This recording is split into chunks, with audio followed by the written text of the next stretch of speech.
No seu código, você define primeiro uma função. Isso significa que você especifica todas as instruções necessárias para executar uma tarefa. Depois que a função for definida, você poderá chamá-la para que as instruções dentro dessa função possam ser executadas. Vamos fazer uma analogia. Você escreve instruções passo a passo sobre como fazer um bolo. Eu vou apagar essa função main aqui. E para esse conjunto de instruções, nós colocamos um nome. Por exemplo, aqui eu vou colocar o nome da função de bolo morango. Abro e fecho parênteses, abro e fecho chaves. Aqui eu dou uma quebra de linha. Cada vez que quiser fazer um bolo, você pode seguir as instruções do bolo morango. Vamos supor que aqui tenho uma instrução. Aqui depois outra instrução.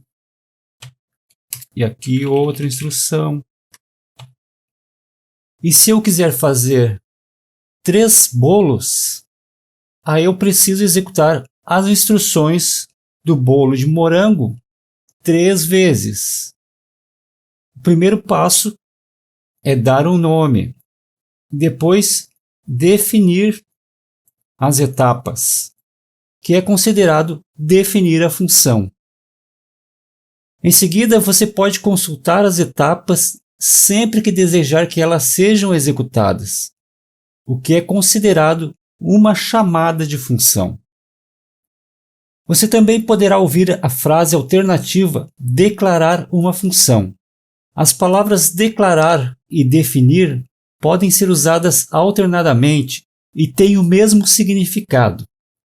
Você também pode ouvir o termo definição de função ou declaração de função, que se refere ao código exato que define uma função. Em algumas outras linguagens de programação, declarar e definir têm significados diferentes. Vamos ver agora quais são as partes principais necessárias para definir uma função.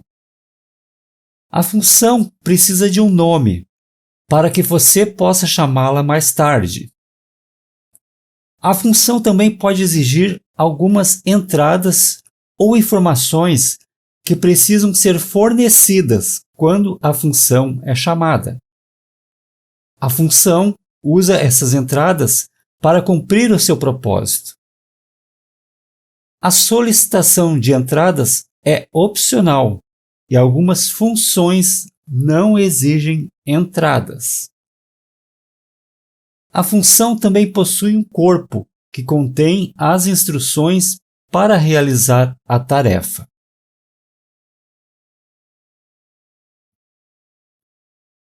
Na linguagem Kotlin, usamos a seguinte sintaxe ou formato para definir uma função. A ordem desses elementos é importante. A palavra fun deve vir primeiro, seguida pelo nome da função, seguida pelas entradas entre parênteses e seguida por chaves ao redor do corpo da função. Vamos voltar àquele exemplo anterior. Podemos ver aqui que a definição da função começa com a palavra fun. O nome da função é main. Não há entradas para a função, portanto, os parênteses estão vazios. E há uma linha de código no corpo da função, que é o println olá mundo, que está localizada entre as chaves de abertura e fechamento da função.